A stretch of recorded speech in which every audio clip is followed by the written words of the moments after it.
A $1.6 billion deal to Italy. Should Elon Musk, SpaceX, Starlink, Starshield be available to other countries? Let's talk about it. Hey everybody, welcome back to the channel. Thank you so much once again joining me for tea time. Today we have a little bit of fireside, and it's still hot. Thank goodness. I hope you're joining me with your cup of tea, maybe a cup of coffee, hanging out, talking tech, talking photo, talking video. Today is a technology, space, military day. We're going to be talking about a deal that might go through for Italy. $1.6 billion for Elon Musk, SpaceX's Starlink's Starshield. Now, if you don't know the difference between Starshield and Starlink, basically Starlink is the consumer-based version of Starshield. Starshield is more for government or military.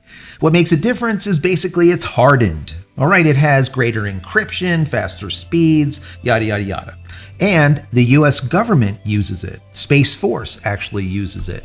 And I'll get into that before the end of this video. My question, of course, as I stated, is should this be allowed? Should SpaceX's technology, Starshield, be available to other countries? We saw that it's now available in the Ukraine. Is that even a good thing? I want to know from you down below. So I was reading a bunch of articles. I put them all together as I always do. I want to read through it. And then, of course, I want to get your commentary as I always do. I'll give you my thoughts on it. I've been having some weird comments and emails lately where people don't like what I'm saying, or I'm not getting to the point fast enough, or they just simply don't like it. And the bottom line here is this is not CNN, right? This is not ABC, NBC, MSNBC, or any of the rest fake news. I give you the information as I get it, all right? And then you be the judge, right? I'm not going to try to make you believe one thing or another like fake news does, right? I'm just not going to do it. This is commentary. It's a vlog and not CNN. So, that being said, right, treat it as such. Understand that you're listening to some guy on YouTube wearing a Donkey Kong shirt. You get it? All right. Now that that's all kind of put to bed, let's get into this article. But before I do, I want to say that if you enjoyed the content, as I always say, throw it a thumbs up. That would be awesome. Don't forget to subscribe if you're not. If you are, I appreciate that.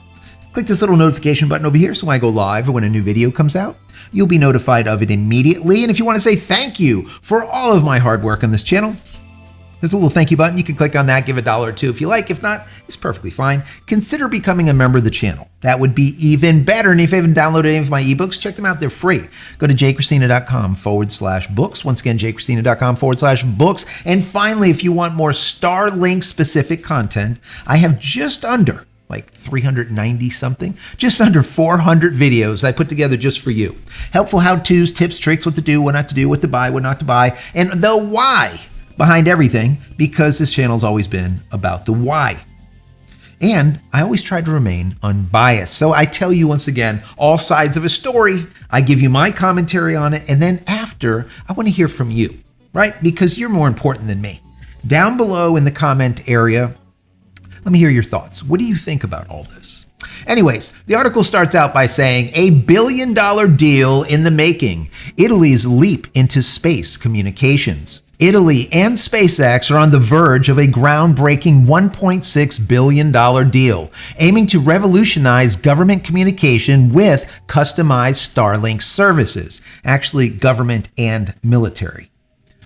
They left that out. This agreement would bring encrypted internet and phone services to Italy's government operations, setting a new benchmark for security in digital communications. Government endorsement and strategic choices. Italy's defense ministry and intelligence service have already approved this partnership, seeking to enhance the nation's communications infrastructure. Despite considering alternatives like the EU's IRIS-2 or launching its own satellite network, each with a $10.4 billion price tag, Italy has favored Starlink for its immediate benefits and cost effectiveness. The Italian government describes these negotiations as routine, emphasizing the deal's significance in, quote, normal government business. The Meloni-Musk Dynamic. The relationship between the Italian Prime Minister Giorgia Meloni and Elon Musk adds depth to this deal. Meloni has publicly said that Elon Musk is a, quote, gifted man and an extraordinary innovator, defending him against political critique during an interview. This camaraderie was notably showcased in an event in Italy where Musk gave a short speech.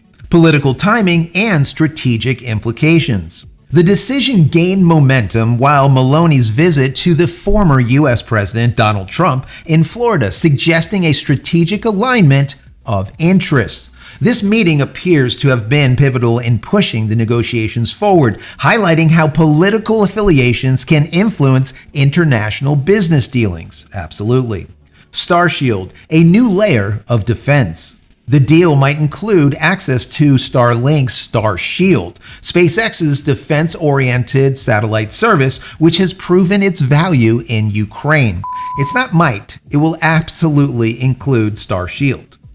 Offering Italy access to Starshield signifies not just a commercial agreement, but a potential enhancement of Italy's defense communication, positioning Italy at the forefront of security and space-based communication technologies. A bold step into Italy's future. This partnership goes beyond technology. It's about Italy positioning itself as a leader in global tech and security landscapes. With the world watching, this deal could set a new standard for international collaboration, promising more developments and a new chapter for Italy in the cosmos of digital connectivity. Yes, this is a big deal. Like I said before, Starshield has been given to the Ukraine, and they have been using it. Once again, Starshield is Starlink, but instead of in a customer-based or a commercial base, it is on a military or more governmental base. Highly secure, hardened. So, that being said, my question like before is, should this be the case? Should Italy be able to have this service? And a lot of people will kind of like knee-jerk and say, absolutely not. We don't want them to have the same service as the U.S. government does or the U.S. Space Force does here in our country. But the actual point here is that each government or each country or each party that uses Starshield does not get the same Starshield. It is customized for their needs. Now, seeing that the U.S. government in 2023 paid for Space Force for this Starshield $70 million, which is nothing, $70 million, where Italy is going to be paying $1.6 billion. You can see there's a mass disparity there. And the reason being is because Italy is not going to be using this specifically for military. Will it use it for military too? Yes, but the majority of the use will be for hardening the Italian communication or infrastructure for their governmental bases or areas throughout the country. So that is kind of like the first mission, the primary mission. The second mission, of course, would be military. Because it is so secure, it's so hardened, it has been tested by Russia on multiple occasions to try to break in and compromise the encryption, which they have not been able to do as of yet, according to my understanding. So once again, it is very hardened, all right? It is a secure network, a network from LEO or low Earth orbit. So I think that it is really interesting that this is going on. It is once again this resilient anti-jamming cybersecurity type of thing, right? And by providing that to another country, some people will say, well, we really don't want that. We want to keep it close to the chest and not allow anyone else to have this. But I don't think that it's a problem because once again, I do believe that this is very customized for each entity. And while the Ukraine does have Starshield, it's not going to have the exact same capabilities as our Starshield that our Space Force is currently using. Once again, that being said, I want to know what you think down below. Do you think that this is something that all countries should be able to have, that Elon Musk should be able to provide to the countries for billions and billions and billions of dollars? Now, my personal opinion is that, yes, I do think that as a private organization, he should be able to sell this. The caveat to that is there needs to be some type of rules or regulation or oversight to make sure that nothing critical, let's say, is sold, right? The infrastructure, our infrastructure, needs to always be a level up to everyone else's. All right, that's just simply good business, so to speak, right?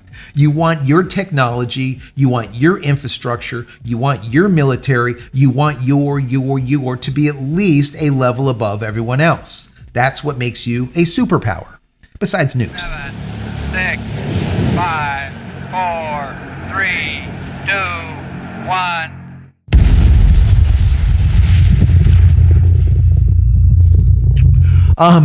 But anyways, I want to know what you think about all this. I think Starshield is an amazing technology, and it's cut its teeth in the Ukraine, where it was being hardened daily because it's being attacked daily by Russian hackers. So I think it's very interesting. This is a service that was forged in the fire, so to speak. It's not just done on paper. Oh, we're going to make it so strong and so good. Well, there's no one hacking at it. And yeah, it seems good until you put it out in the real world and it gets hacked. Well, this has been in the real world now for 3+ years, close to 4. And I think it was hacked, or let's say disturbed or jammed once. After that, I remember they uploaded a fix to the satellites and that was it. They weren't able to do it any longer. So anyways, once again, what say you? I gave you my commentary. Now I want to hear from you down below. What do you think about all this? Anyways, if you enjoy the content, like I said before, throw it a thumbs up. Don't forget to subscribe if you're not. I would appreciate that. And don't forget, on January 10th, I will be live here doing coverage of IFT-7, the next Starship. This is going to be a big one, guys. They're going to open up that Pez dispenser and launch out new satellites, probably dummy satellites, but new satellites, and they're going to attempt to catch with Mechazilla, with the chopsticks, the Super Heavy once again. So it's going to be a big one. Hang out with me. The 10th, all right? I will be live. I'll let you know exactly when. But if you subscribe and click this notification button, you will know before I go live. Maybe an hour, maybe 2, hopefully, if YouTube does its job. So don't forget to subscribe. Anyways, head over to my website, JCristina.com, where you can find all the photography tools that I've invented for you and me over the many years, and my merch and my tees and my books and my shirts and everything else. Pick something up. Help support me and my family. Many blessings to you and your family. Stay safe, stay healthy, stay connected, stay secure. We'll see you in the next one. Love you all.